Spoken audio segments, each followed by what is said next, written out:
Okay, so palang araw mga teknik, meron tayong isang electric kettle dito. Akala ko napakasimpleng electric kettle lang to. Yun pala, digital na yung kanyang control. Hindi na yung mga dating analog lang. Ngayon, ipag salmak pa mo pa lang mga teknik, magkaroon na siya ng indicator. Yan, 23. Ang problema daw, hindi siya nag-iinit. So, ayan, siguro 22 yung kanyang temperature. Touch panel pa. Like, kung babaguhin ko yung yan, hindi siya nagpa-function ng maayos. Parang may problema sa kanyang control panel. Naglagay po tayo ng tubig yan, kahit konti lang. Yan. Wala epekto. Ayun, ayan, nagbabago. Siguro yun yung temperature niya, tapos namamatay. Tapos nagre-restart na naman. Bumabalik ng 22. So, yan po yung problema. Buksan natin. So guys, balikan natin yung kanyang itsura sa loob. So, meron siyang circuit. Yan, o. At ito yung napansin ko lang mga teknik ko ng bumungad. Yung isang kapasitor, yan, medyo nagbabulging siya. Ang value niya is 220 microfarad, 25 volts. Bulging na siya, lumubo. Check lang din natin yung kanyang heater.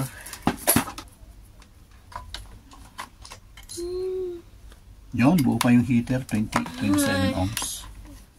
Kung titingnan niyo mga teknik.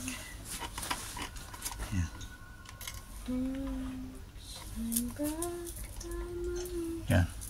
28 ohms. 28 ohms. So, sa ngayon, ito lang muna ang papalitan natin. Sigad at nakita ka agad. Sana ito nga walang problema niya.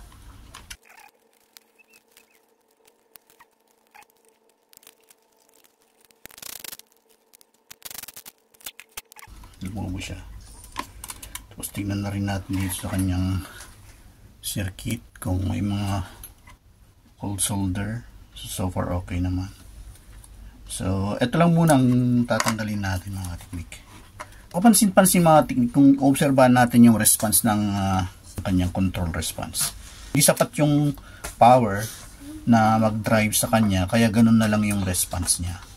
Isang point dito is kung hindi sapat yung voltahe para supply itong ating touch panel, hindi magpa-function ng tama. Kung napapansin nyo naman, nagbi-blink, tapos biglang nagre-reset. So, pwedeng itong dahilan. Malaking chance na ito yung dahilan. Dahil pag nag-bulge na yung ating kapasitor, kasi ang purpose nito, nag-i-store siya ng energy like voltages, na magbibigay ngayon ng supply sa kung anong load gagamitin. Ngayon, kung hindi stable yung ating kapasitor, magiging tsansa bagsak yung kanyang voltahe. So, yan mga teknik, palitan natin yung kapasitor na lumubo. Yan, bumili tayo ng kanyang kapalit. Nasa 100 pills lang to mga teknik. Sa peso, ano ba yun sa peso? Kung halimbawa 200 ang 1 dinar, nasa 20 pesos. Yan, tanggalin lang natin itong lumubo mga teknik.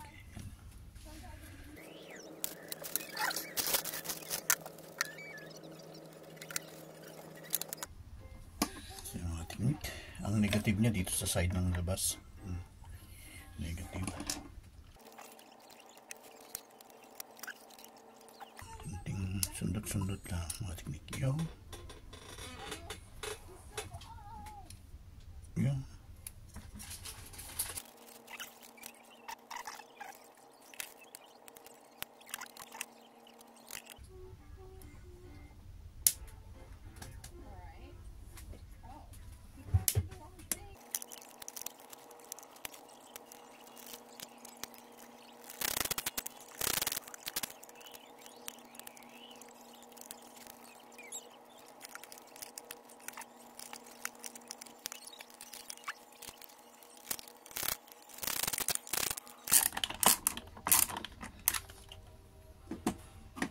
Okay, moment of truth mga teknik, kargahan natin ng tubig.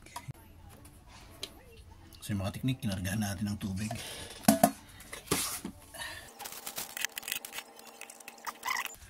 Yan mga teknik, 188. Nakalagay, 23.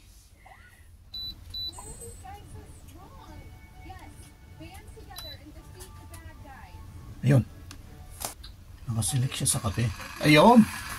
Praise God mga teknik, yan. Dinig na yung kumukulo.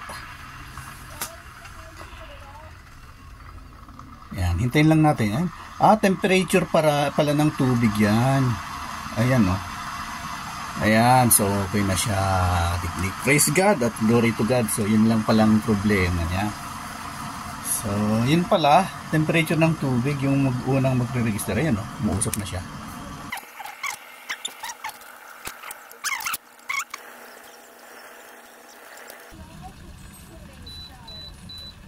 Ayun pala.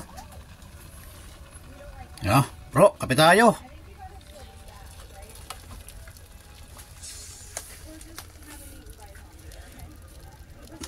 Oh. Kape.